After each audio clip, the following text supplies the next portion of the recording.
Soyez les bienvenus dans ce nouveau numéro de Éco-Débat consacré à la presse en Afrique. Dans ce premier volet, nous nous intéressons à la presse numérique en pleine expansion sur le continent. L'avènement des nouvelles technologies, l'enthousiasme de communiquer, le défi de donner l'information en temps réel, c'est un peu la nouvelle donne avec laquelle il faut conjuguer ces dernières années partout dans le monde et plus particulièrement en Afrique. Mais au-delà de donner l'information, comment rendre son projet viable dans le temps? Comment passer d'un simple canal d'information à une entreprise rentable financièrement et économiquement? Pour répondre à ces préoccupations, je reçois pour vous ici en studio Joël Nianzou, président de la presse numérique de Côte d'Ivoire. Merci d'être avec nous, Joël. Merci, c'est moi qui vous remercie. Et aussi avec nous dans ce studio, Madame Raïssa Banro, vous êtes responsable de Simplon Côte d'Ivoire. Merci d'avoir accepté notre invitation. Merci à vous également. Alors, d'entre deux jeux, depuis quelques temps, on parle beaucoup de révolution technologique. Tous les secteurs d'activité sont concernés et la presse aussi n'a pas été épargnée. Comment se fait la transition de la presse papier à la presse numérique? Alors, d'entrée de jeu, je voudrais qu'on marque une certaine différence entre le support média, qui peut être un site d'information ou une web TV, web radio, et l'entreprise elle-même. On peut créer une entreprise et en faire, et puis adosser à cette entreprise un support média qui peut être conjugué comme l'entreprise de presse, et ou bien être une entreprise simplement, ou bien être un support simplement et diffuser directement l'information sans en être vraiment une entreprise. Alors pour nous, il faut faire la part des choses à ce niveau-là. Par ailleurs, au niveau des entreprises papier, comme on dit, les entreprises de presse papier classiques, il faut noter qu'au niveau de la Côte d'Ivoire, la transition s'est faite justement au début des années 2000. On avait des sites d'information papier qui essayaient de s'y habituer. Donc on crée des sites d'information justement pour relier l'information papier sur leur site internet qui donnait quelques informations. Donc c'était en termes de relais d'information. Mais au final, en avançant, on s'est rendu compte qu'en réalité, la conception de médias de diffusion en tant qu'entreprise diffère justement d'un simple relais. Il faut être vraiment une rédaction web dédiée. Donc du coup, avec des rubriques dédiées, avec des contenus dédiés, beaucoup plus professionnels, répondant bien sûr à un modèle économique bien précis. Et justement, en parlant de modèle économique, ces entreprises de presse, quel est l'avantage que le numérique vient donner à ces entreprises de presse? En termes d'avantages, il faut dire que monter une entreprise de presse, déjà, elle coûte moins cher. Déjà la monter parce que dans la presse papier, on a les frais de distribution, on a les frais d'impression. C'est qu'on ne retrouve pas forcément dans une entreprise de presse. On crée son site internet avec sa rédaction, on peut diffuser. Donc du coup, ça revient moins cher. Et aussi, il faut dire également que les entreprises de presse, l'avantage qu'elles ont la possibilité de diffuser l'information de manière instantanée. Et ça, vraiment, c'est aujourd'hui, on est dans le monde de l'instantanéité, on n'est pas patient et les gens ont besoin d'avoir l'information à temps réel. Et ça, c'est le plus gros avantage qu'offre une entreprise de presse numérique. Alors, vous parlez d'instantanéité. Instantanéité, c'est un peu le cas avec les réseaux sociaux. Aujourd'hui, avec son smartphone, sa connexion Internet, tout le monde devient journaliste ou pseudo-journaliste. Est-ce que ce n'est pas une menace pour la presse numérique? Effectivement, les réseaux sociaux restent une grosse menace pour la presse numérique, mais il faudrait également que les médias en ligne puissent s'adapter à ce mode de diffusion, à cette manière de faire.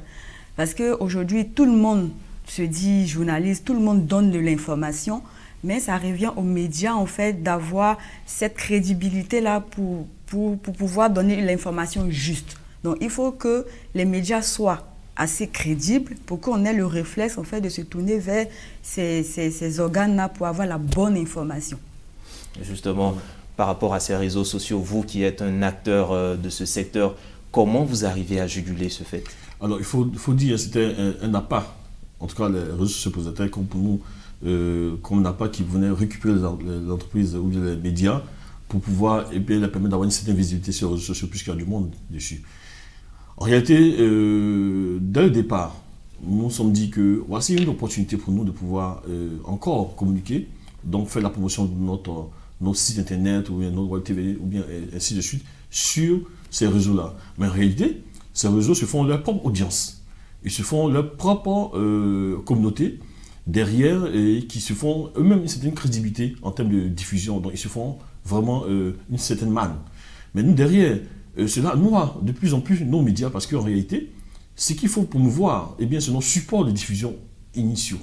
Ces supports de diffusion qui sont nos sites internet ou bien nos applications.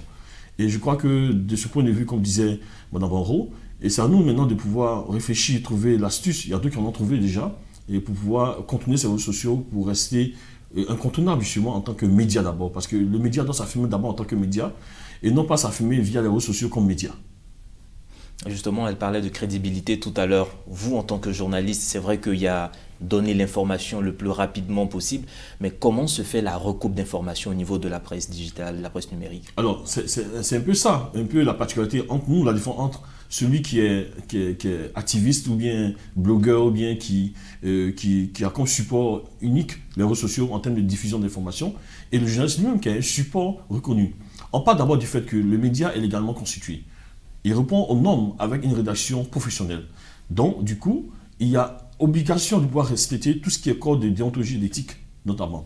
Et de pouvoir respecter justement la façon de traiter et de diffuser l'information. C'est vrai, dans un premier temps, on s'est rendu compte qu'avec l'avènement des réseaux sociaux, on courait vers l'instantanéité de l'information, le buzz, et ensuite qui est venu.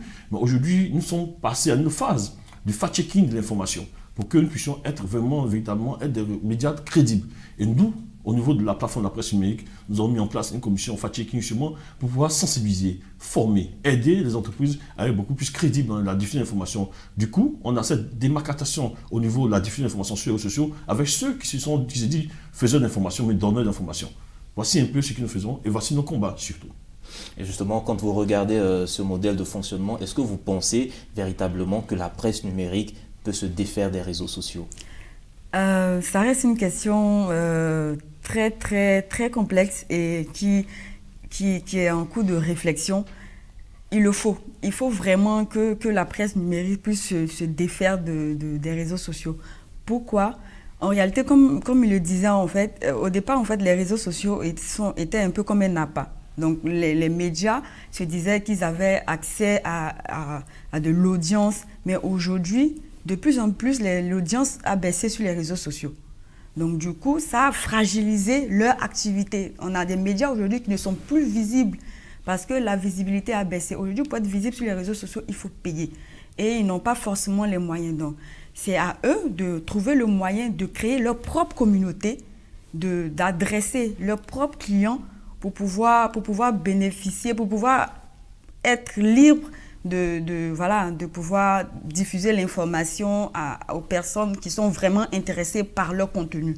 Donc, il faut vraiment que les médias numériques puissent se défaire des réseaux sociaux parce que ça reste un gros piège. Et après, ils ont quand même du mal.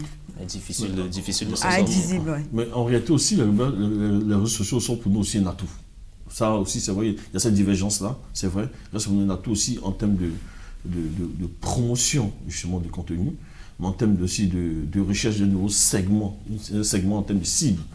Parce qu'il y a des lecteurs ou bien des internautes qui ne sont pas forcément portés sur la recherche d'informations via l'Internet, mais qui sont beaucoup basés sur les réseaux sociaux. Eh bien, cette cible-là, on est obligé d'aller rechercher ces réseaux sociaux. À nous, maintenant, dans notre stratégie de contenu, de diffusion et de proposition de thématiques, on puisse s'adapter. Mais surtout, rediriger ces personnes-là vers nos différents supports initiaux, comme je disais. Donc, on comprend que les réseaux sociaux, c'est quelque part pour vous une réserve où aller piocher de l'audience. Hormis les réseaux sociaux, en tant qu'acteur de presse numérique, comment vous arrivez à créer votre audience? Alors, vous savez, comme on aime le dire, hein, lorsqu'on se retrouve tous en atelier ou bien en échange sur la viabilité de nos différents supports de diffusion, eh bien, on ne peut qu'avoir une certaine crédibilité et un flux, en tout cas de visites sur nos sites, lorsque nous avons de bons contenus. L'idée, c'est de proposer des bons contenus, notamment des contenus qui sont portés vers la question du grand genre en termes de production journalistique. Et voilà, des grands sujets, des enquêtes, des dossiers. Voilà, on a vu ainsi, il y a des plateformes qui ça marche bien parce qu'ils ont de bons contenus, ils ont de bons résultats en termes de visites ou bien de suiveurs, de lecteurs, ou tout ça, d'internautes, parce qu'en réalité, ils proposent quelque chose de bon. Donc, pour être un bon média en ligne, qui diffuse, qui donne l'information, il faudrait avoir des contenus qui sont crédibles. Il faudra pratiquer ce qu'on appelle le contenu de grand genre. c'est important, et non pas des comptes rendus, non pas des reprises d'articles, non pas, je vais dire, de ramasser des informations sur les réseaux sociaux et puis les plaquer sur... Non, non, ça ne va pas marcher. Mais avoir un site qui est crédible à travers la bonne information, hein, mais à travers aussi des enquêtes, des documentaires, ainsi de suite. Alors, toujours la même question, je reviens vers vous aussi pour cette question. Est-ce que vous pensez que la spécificité des sites est un atout pour avoir de l'audience? On voit souvent des médias qui ne vont que dans le volet automobile, des médias qui ne vont que dans le volet beauté et femmes. Oui, Est-ce que c'est des thématiques. Voilà. Généralement, en fait, ce sont les médias de niche. Moi, aujourd'hui, en fait, j'estime que les médias de niche sont vraiment un atout pour avoir en fait de l'audience. Parce que vous attirez les personnes qui sont susceptibles d'aimer votre contenu. C'est vrai que les gens ont tendance à créer un média généraliste pour attirer tout le monde. Les médias, en fait, thématiques restent un moyen efficace pour avoir de l'audience. Parce que les gens sont attirés par le contenu qui les intéresse. Donc, ils n'ont pas à aller chercher ailleurs pour avoir du contenu. Donc, ça reste vraiment un super moyen pour avoir de l'audience et surtout pour créer une communauté. Ça reste très important. Là, il disait tout à l'heure que les réseaux sociaux, on avait la possibilité d'aller chercher de l'audience, mais ça reste un gros piège. Ça reste un gros piège parce que lorsqu'ils prennent leurs statistiques, la plupart des médias, leur audience, 80% de leur audience vient des réseaux sociaux. 80%. Donc, en fait, ils ont difficilement en fait, la possibilité de pouvoir créer une stratégie hors des réseaux sociaux. Donc, ça reste une problématique parce qu'en réalité, les réseaux sociaux, vous êtes un peu concurrents. Les médias en ligne et un réseau social, c'est les mêmes types d'informations parce que vous diffusez de l'information. Sur les réseaux sociaux, on diffuse de l'information. Vous également, vous diffusez de l'information. Donc, vous allez en fait vous loger chez votre concurrent. Donc, c'est vrai que comme ça, vous allez être désavantagé. Donc, l'idée, c'est vraiment de trouver le moyen d'avoir votre communauté. Ça reste compliqué, mais c'est faisable. C'est faisable pour pouvoir, à long terme, parce que tel qu'on voit les réseaux sociaux aujourd'hui, ça va être de plus en plus difficile pour vous d'être visible. Donc, à long terme, l'idée, c'est vraiment de trouver votre communauté en ayant un média thématique et vous allez capter votre audience. Oui, l'avantage avec les médias thématiques, c'est qu'on devient professionnel du sujet. On devient professionnel du sujet, c'est la mode, la santé, l'économie, on devient professionnel du sujet. Du coup, le citoyen lambda ou bien l'internaute, lui tout de suite, c'est question sur laquelle il veut se pencher. Il sait sur quel site ou bien sur quel média se tourner pour qu'il puisse avoir cette information. Et justement, quand vous avez cette audience-là, il ne suffit pas d'avoir l'audience. Comment vous arrivez à rentabiliser cette audience? Vous comptez toujours sur la publicité, l'audience. Comment un site, un média numérique se rémunère?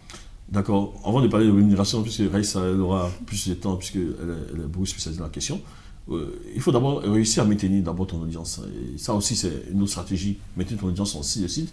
Il faut avoir un système d'interaction justement avec l'audience. Aujourd'hui, au niveau de la loi sur la presse, qui nous prend en compte au niveau de la Côte d'Ivoire depuis décembre 2017, on nous demande, l'une des questions, on nous demande d'avoir des modérateurs sur les sites pour pouvoir modérer, échanger et permettre pour que l'échange puisse se faire dans le respect, justement.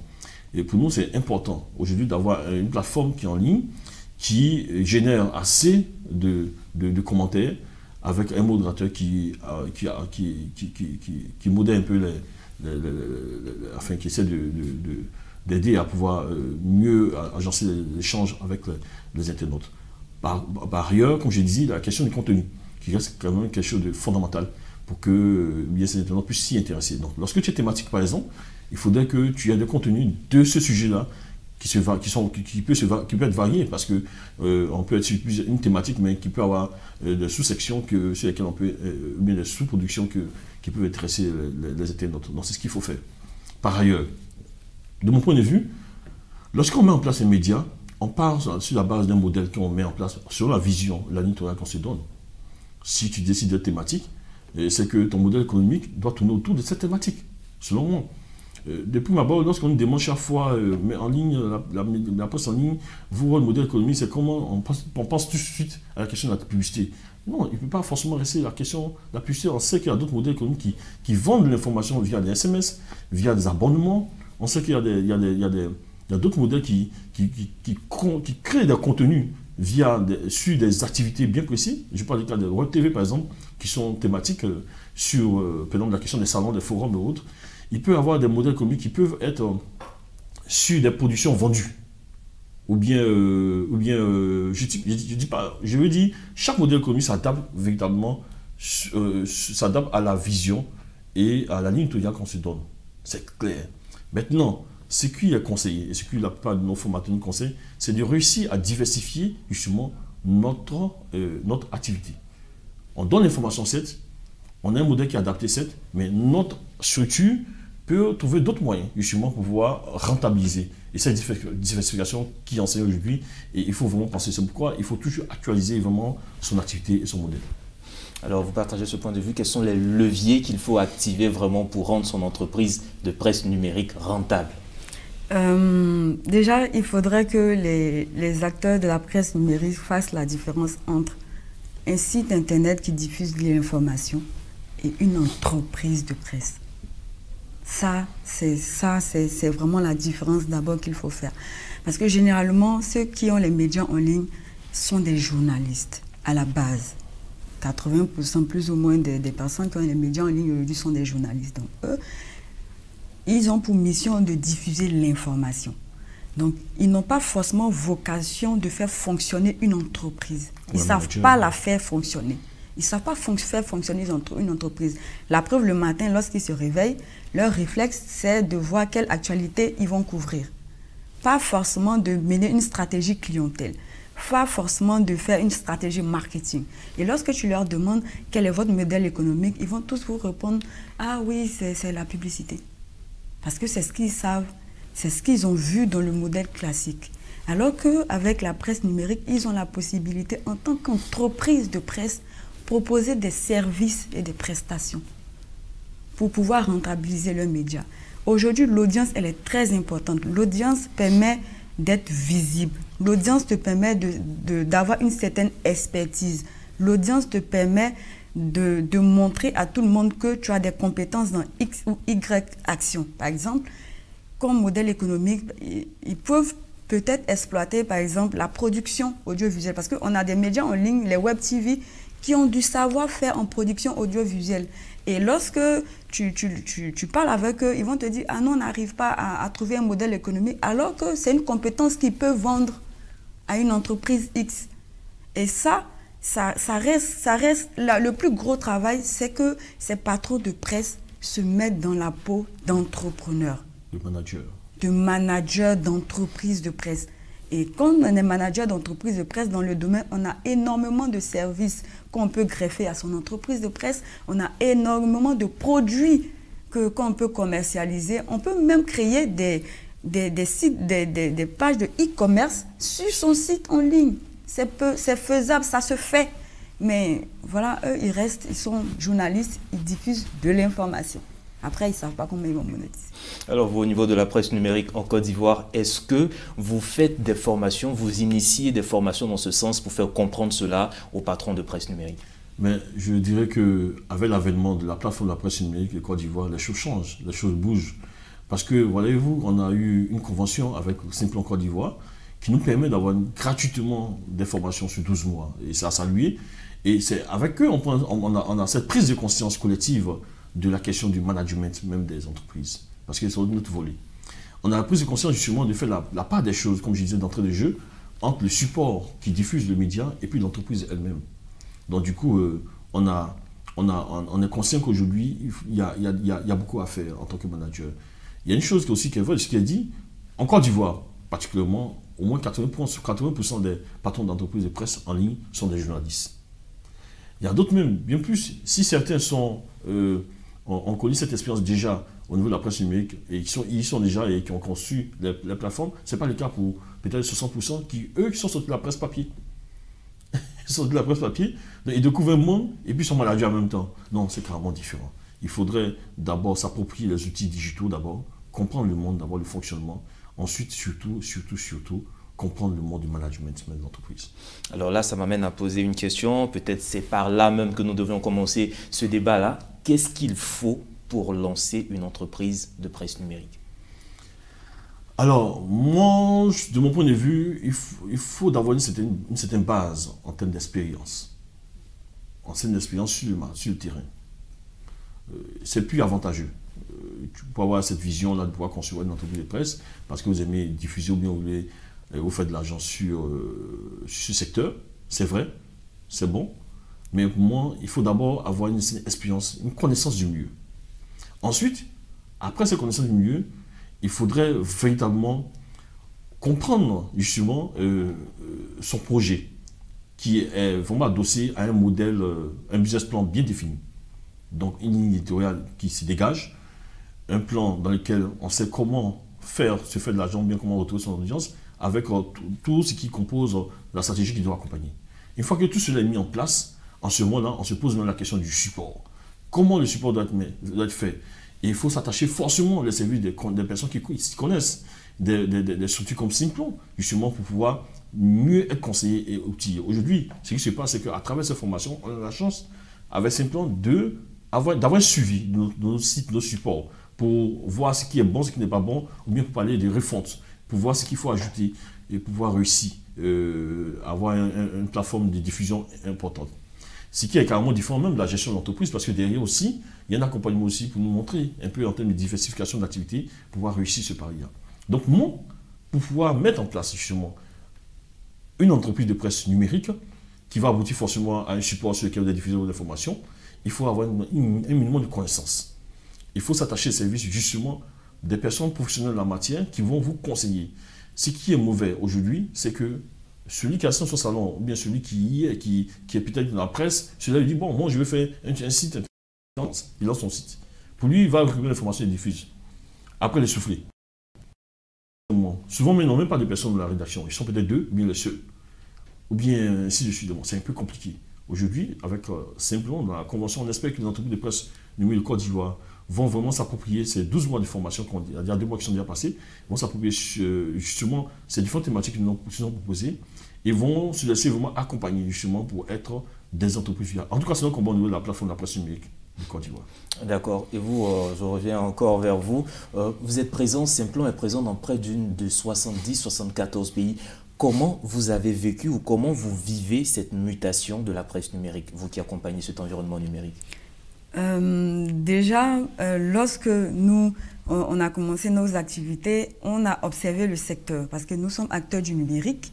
Donc, on a observé le secteur et on s'est rendu compte qu'il y avait énormément d'acteurs sur le secteur du numérique. Il y avait énormément d'acteurs sur le secteur, mais qui manquaient de visibilité. Parce qu'en Côte d'Ivoire, moi, je ne savais même pas qu'il y avait autant de médias en ligne. Donc, on ne le savait pas. Donc, on avait énormément de personnes qui étaient dans ce secteur qui ne maîtrisaient pas l'écosystème dans lequel ils étaient. Ça, c'est la première remarque qu'on a faite. En lisant simplement les articles, ils ne savaient pas que la manière d'écrire, par exemple, sur un support papier était différente de l'écriture en ligne.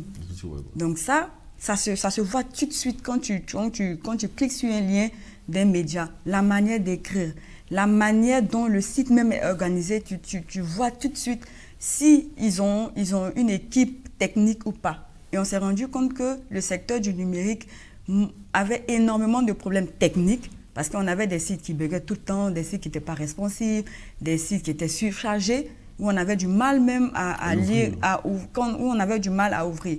Parce qu'on demandait aux médias numériques de venir couvrir nos activités et que nous ramenaient les liens. Il y avait tellement de problèmes.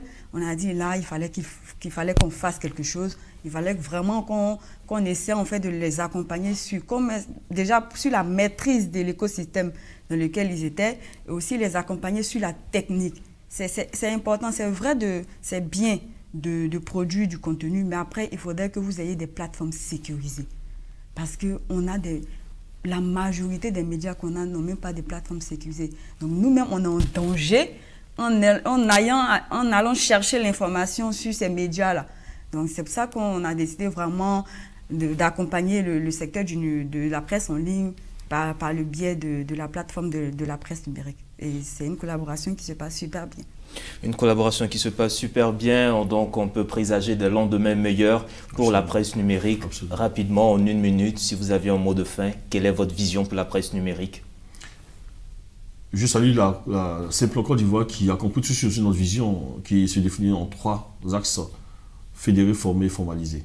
Ils nous ont tous accompagnés et ils nous accompagnent toujours, nous conseillent comme il faut. Je pense que le partenaire va continuer. En tout cas, nous sommes vraiment heureux. Ce qu'il faut comprendre au niveau de la presse numérique Côte d'Ivoire, et ça je m'adresse vraiment aux acteurs, c'est qu'on ne peut être productif et compétitif si on se donne tous les moyens. Et c'est important de se donner tous les moyens. C'est pourquoi je les invite à s'approprier justement la première édition du salon et les awards de la presse numérique qui aura lieu le 18 décembre 2020. On aura vraiment des temps de conférences avec des thèmes bien précis. On aura aussi à rencontrer des personnes qui pourront nous aider, des entreprises qui pourront nous aider. Mais surtout, on pourra se faire une idée justement de la manière de gérer vraiment une entreprise pour être rentable en tant que manager et puis avoir des supports vraiment de diffusion qui répondent aux normes qu'il faut. En tout cas, nous en invitons et nous invitons aussi les populations et les entreprises à pouvoir vraiment venir découvrir notre monde qui reste très dynamique, mais aussi un véritable partenaire, on reste vraiment des véritables partenaires en tout cas en termes de développement de ces entreprises-là. Merci. Merci Joël Nyonzou. Je rappelle que vous êtes le président de la presse numérique de Côte d'Ivoire. Et avec vous, nous étions avec Madame Raïssa Banoro, responsable Simplon Côte d'Ivoire. Merci en tout cas pour vos éclairages et vos contributions. Merci à vous, chers téléspectateurs et auditeurs de Medi 1. Nous avons parlé de la presse numérique, mais surtout de son développement. Quel modèle économique pour rendre cette entreprise viable? Vous avez tous compris. En plus de l'information, les acteurs ont besoin de formation et de viser beaucoup plus haut pour les challenges et les années à venir. Merci de nous avoir suivis et très agréable suite de programmes sur nos antennes.